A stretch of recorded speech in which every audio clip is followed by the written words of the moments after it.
बाद slow turn होना शुरू हो जाती है, जिसको मैनेज करना थोड़ा सा इजी होता है मेरे ख्याल में बैट्समैन के लिए।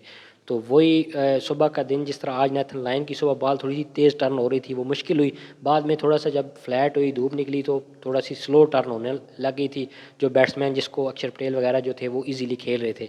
तो इसी तरह सुबह का जो फर्स्ट सेशन है वो बड़ा इंपॉर्टेंट है इंडिया के लिए।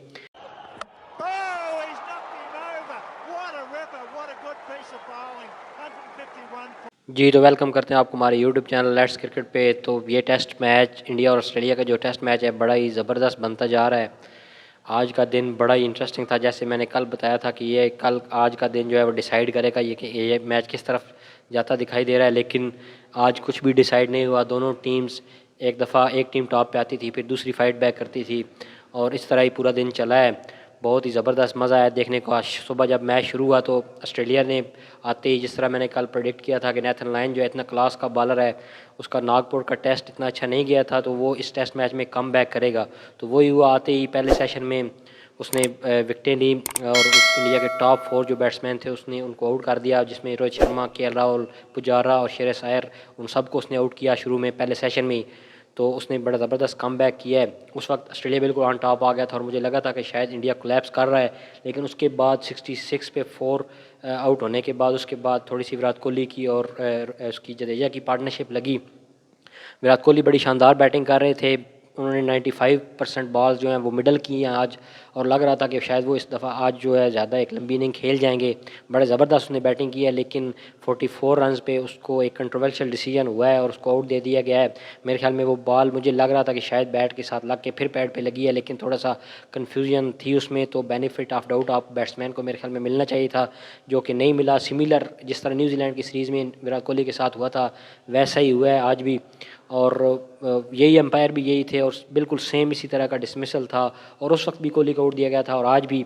तो मेरे ख्याल में विराट कोहली जो हैं वो अनलकी रहे हैं, लेकिन उनकी जो पार्टनरशिप थी छोटी सी उसके साथ जडेजा के साथ साथ उस वक्त थोड़ा सा कम बैक हुआ है इंडिया का। और 137 पे जब दोनों फिर क्विक सक्सेशन में आउट हो गए, विराट कोहली और जडेजा, तो उस वक्त फिर 137 पे 7 आउट हो गए थे। तो फिर लगा था कि शायद इंडिया जो है फिर क्लैप्स कर गया है और ऑस्ट्रेलिया जो वो एक लीड ले जाएगा। लेकिन फिर जिस तरह की बैटिंग की अक्षर पटेल ने और अश्विन ने भी साथ, वो मज़ा आ गया देख के।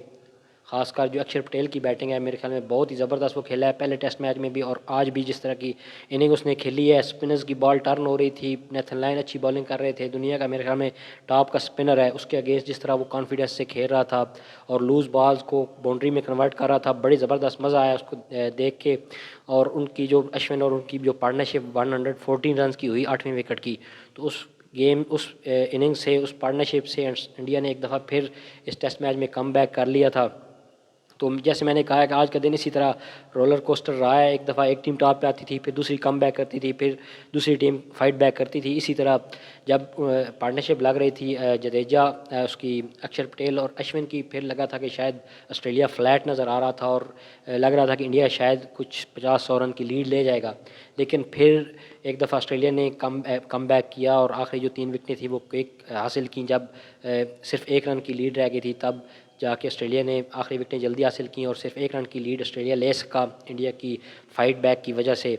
लेकिन जब ऑस्ट्रेलिया फिर बैटिंग पे आया तो ऑस्ट्रेलिया ने वही जो कल फार्मूला उनको मिल गया था कि अटैकिंग हमने थोड़ा सा खेलना है, वही उन्होंने अपनाया। आज आके उस्मान ख्वाजा हालांकि स्टार्ट में जल्दी आउट हो गए, लेकिन जो है बाकी ट्रेविस हेड ओपनर आए हैं क्योंकि वार्नर इंजर्ड हैं, तो वो जिस तरह की अटैकिंग खेले हैं, उन 39 पे नॉट आउट है 40 बॉल्स पे, तो वो इसी तरह का खेलते हैं जिस तरह मैंने पहले टेस्ट में बात की थी कि ट्रेविस हेड को ना खिलाना एक बहुत ही बुरा डिसीजन था ऑस्ट्रेलिया का। तो मैंने बात की थी कि जिस तरह पाकिस्तान में जीनियस बैठे हैं इधर, उस तरह के ऑस्ट्रेलिया में भी हैं। उसको किसी सूरत में आप ड्रॉप नहीं कर सकते थे, जिस तरह उसकी परफॉर्मेंस है पिछले 2-3 साल में ऑस्ट्रेलिया के लिए। नीचे से आके वो 100 के स्ट्राइक रेट से उसने 150 100 लंबे लंबे 100 किए हैं उसने, तो उसको आप किस तरह बिठा सकते हैं? तो उसको बिठाना मेरे ख्याल में गलत था। आज उसने प्रूव भी किया है, बड़ी ज़बरदस्त उसने उसको आगाज़ मिला है। वो खेलता तेज़ है, तो यहाँ पे आपको अटैकिंग ही खेलना पड़ता है, क्योंकि यहाँ पे अगर डिफेंसिव खेलेंगे तो आपको एक बॉल पड़ेगी इस तरह की जो अनप्लेबल होगी, आप नहीं खेल पाओगे और आउट हो जाओगे। लेकिन अगर आप अटैकिंग खेलोगे, जितनी देर आप क्रीज़ पे और रन्स के लिए जाओगे, तो आप एक अच्छा स्कोर खड़ा कर सकते हो। तो वही ऑस्ट्रेलिया ने आज किया है। 12 ओवर ऑस्ट्रेलिया ने खेले एंड पे और 61 फॉर 1 है ऑस्ट्रेलिया, और 62 रन की लीड होगी ऑस्ट्रेलिया की। तो आज ये सिचुएशन रही है बड़ा ज़बरदस्त। एक तो क्राउड बड़ा ज़बरदस्त आया हुआ था और बड़ा ज़बरदस्त मैच देखने को मिला है आज का दिन, और इंडिया की भी फ़ाइट बैक बड़ी ज़बरदस्त थी। अब इंडिया को करना क्या है कि सुबह जब आगे, अगर तीसरा दिन है कल, पहला सेशन जो है बड़ा इंपॉर्टेंट है। पहले सेशन में थोड़ा सा ड्यू होता है तो बॉल थोड़ी स्किड करती है, तेज़ टर्न होती है। जो जो धूप निकलती है और दिन आता है और लेट होता है तो धूप की वजह से मॉइस्चर ख़त्म हो जाता है, उसके बाद स्लो टर्न होना शुरू हो जाती है, जिसको मैनेज करना थोड़ा सा इजी होता है मेरे ख्याल में बैट्समैन के लिए। तो वही सुबह का दिन, जिस तरह आज नेथन लायन की सुबह बॉल थोड़ी सी तेज़ टर्न हो रही थी, वो मुश्किल हुई। बाद में थोड़ा सा जब फ्लैट हुई, धूप निकली, तो थोड़ा सी स्लो टर्न होने लग गई थी, जो बैट्समैन जिसको अक्षर पटेल वगैरह जो थे वो इजीली खेल रहे थे। तो इसी तरह सुबह का जो फर्स्ट सेशन है वो बड़ा इंपॉर्टेंट है इंडिया के लिए। उसमें स्पिनर्स की बॉल थोड़ी सी तेज़ टर्न होगी ड्यू की वजह से और मॉइस्चर की वजह से, तो वहाँ पे इंडिया को चाहिए कि वो जल्दी ऑस्ट्रेलिया को आउट करें। लेकिन अगर ऑस्ट्रेलिया सर्वाइव कर जाता है पहला सेशन, और वो अगर दूसरे सेशन और तीसरे सेशन में ले जाते हैं इंडिया को बैटिंग करते हुए, तो मेरे ख्याल में फिर इंडिया के लिए डिफ़िकल्ट नज़र आ रहा है इस मैच में, क्योंकि फोर्थ इनिंग में बैटिंग इंडिया ने करनी है इस पिच पे, और ये पिच दिन ब दिन जो है डिटेरिएट होती जाएगी। तो यहाँ पे मुश्किल हो जाएगा। अगर चौथे दिन में टेस्ट जाता है, चौथे दिन में या पाँचवें दिन में, तो बड़ा मुश्किल होगा वहाँ पे चेज़ करना। अगर 250 रन्स तक की लीड ले जाते हैं वो, तो मेरे ख्याल में बड़ा कि इंटरेस्टिंग मैच होगा। इंडिया को अच्छा खेलना पड़ेगा तब जाके वो जीत पाएंगे।